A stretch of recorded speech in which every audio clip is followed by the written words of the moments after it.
it's me, Angel. Welcome sa aking YouTube channel. Ang aking video for today ay para po ito sa mga employed. Ayan, babasahin ko tong comment ni Ma'am Jasmine, pero itago ko lang yung kanyang last name. Sabi niya, Ma'am, paano kung mas malaki ang hulog ko sa voluntary 2,500? Tapos yung sa company daw ay 1,500 lang. Anong susundin na contributions? Yun ba sa voluntary ko or yung sa company? Thanks po, F, masagot niyo po ang katanungan ko.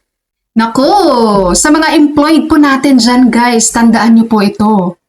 Pagdating po sa government contributions, like SSS, kung magkano ang iyong employee share sa SSS, doble po dapat ang employer share nun. At hindi po ikaw ang basta mag-decide kung magkano lang dapat ang iyong employee share sa SSS contributions. Bakit? Dahil meron po tayong sinusunod na SSS contributions table para sa ating mga employed and employer. Malinaw po ba? Ngayon, paano nyo malaman kung magkano dapat ang iyong deduction sa iyong SSS bilang employee share mo sa contributions mo? Ganito lang gawin mo guys. Punta ka sa Google. I-type mo dito ang SSS Contribution Table 2026. Lagyan mo ng year para updated ang ating makikita. And then ito po, nakikita nyo itong website ni SSS. Ayan, SSS Contribution Table. I-click mo yan guys. Mapupunta ka sa website nila. Scroll down mo lang. Sa baba, makikita mo po dito ang mga contributions table per membership type. So, meron dito employer and employee. Merong household employer and kasambahay or household employee.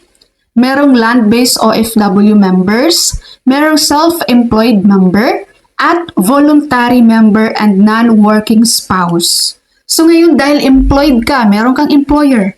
Ito po ang i-click natin, itong employer and employee. Pag-click mo yan guys, ayan na. Ito po ang schedule ng SSS contributions na dapat pong sundin ng bawat company sa Pilipinas. Makikita mo dito, range of compensation. Ibig pong sabihin, titingnan mo dito kung saan pasok ang iyong monthly salary. Halimbawa, ang sahod mo ngayon ay nasa 15,000 pesos. So, ibig sabihin, pasok ka po dito. Ito, 14,750 to 15,249.99. Diyan pasok ang iyong salary range. At makikita nyo po dito, guys. Ayan na. Kung magkano ang iyong employee share pagdating po sa SSS contributions. Kapag ganon, pasok sa ganon ang sahod mo, ang iyong employee share ay 750 pesos monthly. Sa employer share mo guys, doble yan. 750 pesos times 2. So si employer share mo ay 1,500 plus EC na 30 pesos. Ang employer share mo ay 1,530 pesos. Kumbaga sa isang buwan, meron kang total contribution sa SSS na 2,280. Ayan, ito po ang susundin guys. Hindi po dapat magde-decide si employer na, ang SSS contributions mo, 2,500 ang ikakaltas namin sa sahod mo ha. At tapos ang share namin bilang employer mo, 1,500. No, it's a no, no, no. Pwede niyo pong idoli yan, girl. Reklamo nyo yan. No, huwag kayong papayag na maloko kayo ng mga employer nyo, guys.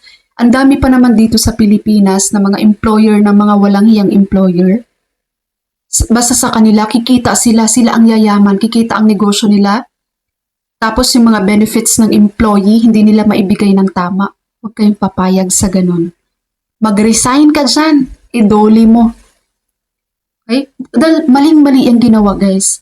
Nagagawing 2,500 ang kaltas sa SSS contributions mo, tapos sa kanila share ay 1,500. It's a big no. Maling-mali. Okay? Makikita nyo dito guys, diba? Ang ano niyan, andito lahat. Ang inyong SSS contributions. Tapos ay ang inyong salary range. Tapos tingnan nyo na lang sa magkano dapat ang inyong SSS contributions. Kung meron ditong mga viewers ko dyan guys, sa mga loyalists ko na laging nakaabang sa video ko, yay! So kahit hindi kayo employed guys, pero pag may kasama kayo dyan sa bahay na mga employed, ipacheck nyo ang kanilang SSS contributions na deduction sa sahod nila guys. Baka mamaya katulad din itong sa comment, pinag-isahan sila ng kanilang employer. No, merong contributions table po na dapat sundin sa SSS. At kapag ang company, ang employer na hindi susunod, kakasuhan po ng SSS yan guys. Magkakaroon sila dyan ng penalty. Kaya i-check nyo ng mabuti. Madali lang tingnan to, madali lang sundin yan. Dito po kayo sa employee, itong tab ng employee. Tapos andito yung sa employer. Tandaan nyo lagi guys, kung magkano ang sa inyo na employee share, halimbawa yan ay 1,000 pesos monthly kay employee, si employer po 2,000 ang share niyan. Nagigets po? So yun, tinuruan ko na kayo guys paano nyo i-check ang inyong SSS contributions table para hindi po kayo maisahan ng employer nyo. Sana i-check nyo rin. Okay, SSS members at sa mga hindi members dyan na nakikinig sa video ko at nanonood, that's all for my video for today. Thank you so much for watching everyone. God bless you.